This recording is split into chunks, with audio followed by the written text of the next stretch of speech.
Hey everyone, before we start this video, I just wanted to announce, in case you missed it, I've opened up a Redbubble shop.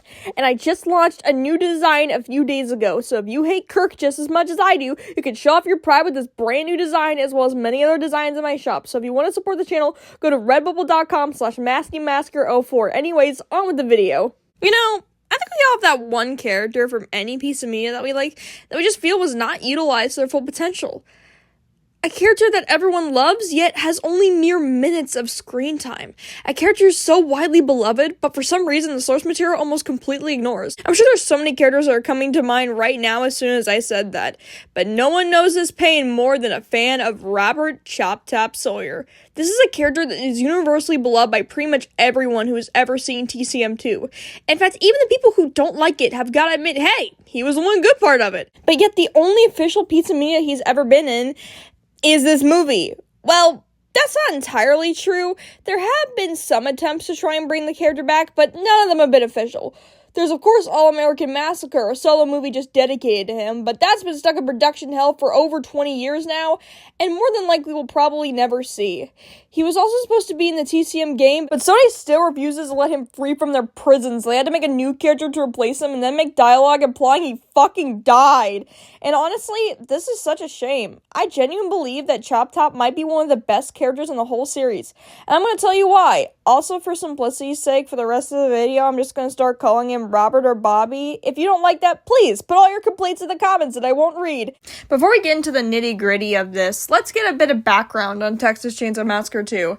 After the first movie ended up being a massive commercial hit, they actually signed to a professional studio this time to give them a much higher budget than the original film. And let me tell you, this movie was hyped to all hell. This shit was on the news. Chainsaw Massacre will be back on the big screen soon. Leatherface is back, and like a true man of the 80s, he's chasing yuppies and catching them.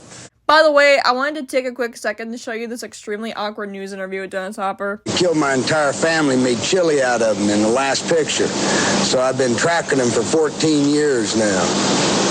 And I'm gonna get these mad dogs. And we're introduced to a colorful new cast of characters.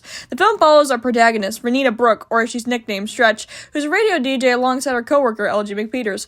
Things are going pretty well for Stretch until she accidentally records some guys getting murdered. Then she decides to bring this information to Ranger, Lieutenant, Cop, honestly I have no idea, it's really poorly explained, Lefty Enright.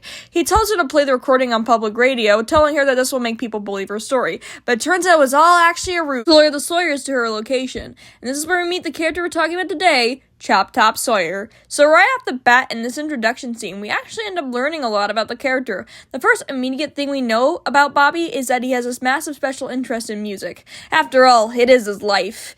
We also learned that he idolizes Stretch, and honestly, from the dialogue, it seems like he has a crush on her. We also learned from this scene that Bobby has a very hard time picking up on social cues, as Stretch tries to get him to leave by saying goodnight repeatedly, which he doesn't pick up on.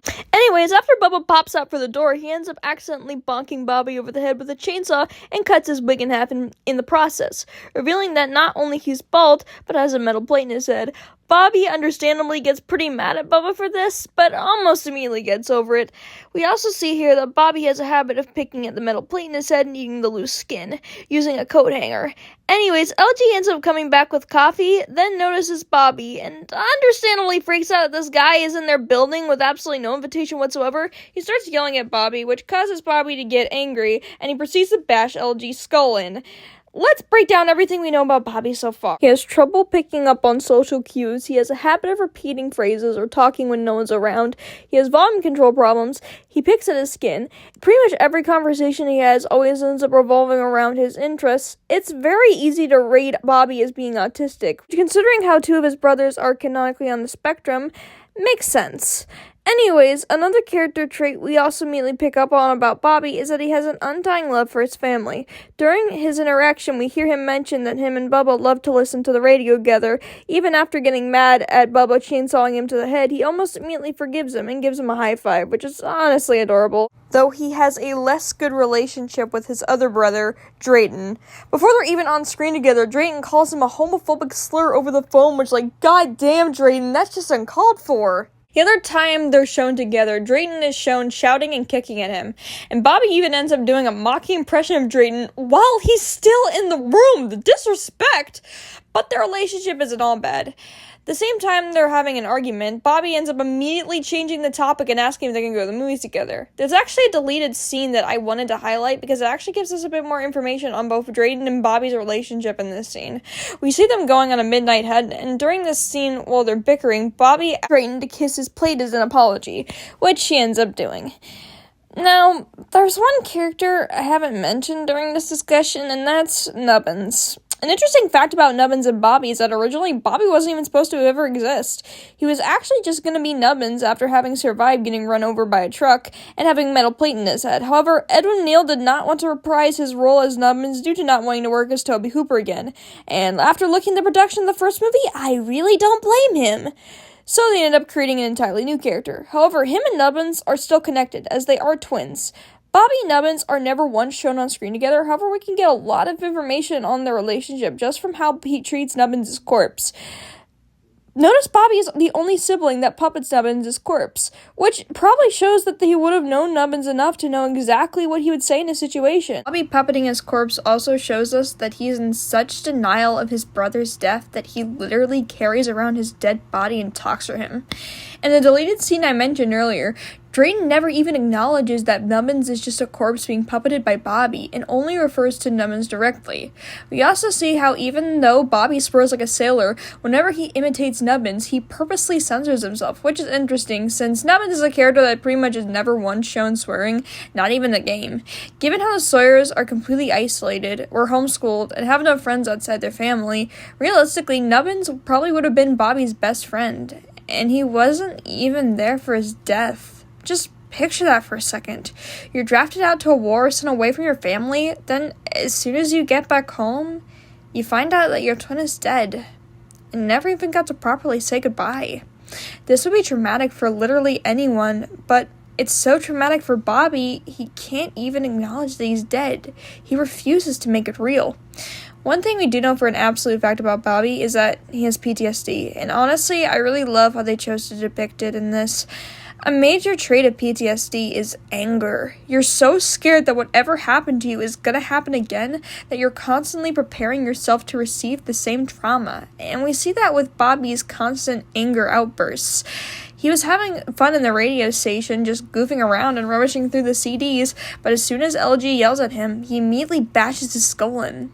Whenever Bubba accidentally hits him over the head with a chainsaw, he starts yelling and insulting him. I want to highlight this particularly because given how Bobby ended up getting his plate by having a machete to the head, this probably wouldn't have been a very triggering thing to him. Another part of PTSD is a distortion of your identity. A common sentiment amongst people with PTSD is that you are a completely different person after your trauma happened, almost feeling as if the previous version of yourself died and was reborn as someone else. And we see this in Bobby. In a way, he almost sees himself as a part of his twin now. Again, puppeting his corpse, not even treating him like he's dead. Also, this could just be me overanalyzing a bit, but I find it interesting how Bobby specifically chooses a Sonny Bono wig after losing his hair. Given how his hair was definitely a major part of his self-expression, it might have been easier for him to take on the appearance of another person in order to feel real again, but that could just be me overanalyzing things. Anyways, I wanted to address a bit the ending of the film. When they catch Stretch in their home, the first thing that Bobby does is tease Bubba about having a girlfriend, which is honestly such sibling behavior. We also see in this scene that Bobby is a bit of a pyromaniac, immediately suggesting that they burn Stretch like a rat. By the way, I love how in almost every scene of this movie we can see Bobby stimming. Anyways, we have the dinner scene, then Lefty shows up, and then of course we get the sweet, hot, steamy love scene between him and Drayden. But almost immediately after that, Stretch ends up escaping and Bobby goes on a chase. We see during this scene that Bobby's having a lot of fun with Stretch, not really taking the situation very seriously. It is till they reach the top of the hill. And trigger warning for self-harm and a suicide attempt, Bobby ends up cutting his throat, which, given the fact that before that, Drayden ended up launching a grenade, essentially committing a murder-suicide on his remaining family, I unfortunately read this as a suicide attempt. After all, Bobby's family is pretty much all that he has. They're the closest thing he has to friends, the people he relies on and cares about most. He essentially has nothing without them, so in his mind, what does he have to live for anymore after they're gone?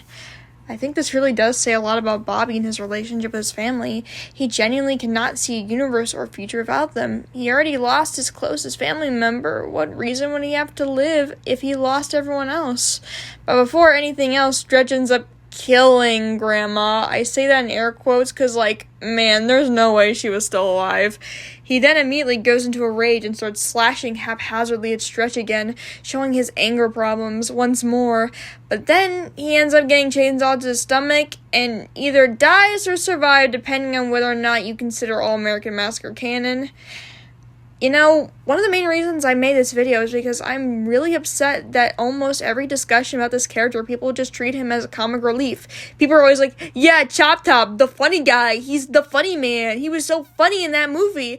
Don't really consider this character to be very complex or nuanced, which, as I just mentioned to you, he very much is. And we can see this in how Bill Moseley played the character. Bobby being a Vietnam veteran is no coincidence, as so is Edwin Neal, and with the context in mind, it's pretty obvious Bobby is a character meant to make fun of Edwin Neal as some spiteful revenge for him not wanting to reprise his role, but Bill Moseley made him so much more than that. He put so much nuance to his performance and genuinely made this character what he is. With all the points in this video I've made, this is why I consider Chop Top to be the best character in the series. A character I hope the fans and the creatives behind him treat a lot better in the future. Hey everyone, before I end this video, I just want to make an apology. I'm so sorry this video took so long to come out. My life has just been so crazy over the past year. 2024 absolutely kicked my ass, and for a long time, I had almost no energy or time to make videos, but I'm hoping and praying that in 2025, I'll have a lot more ability to do so. Anyways, I hope y'all enjoyed the video. My name is Massacre, and thank you very much for watching.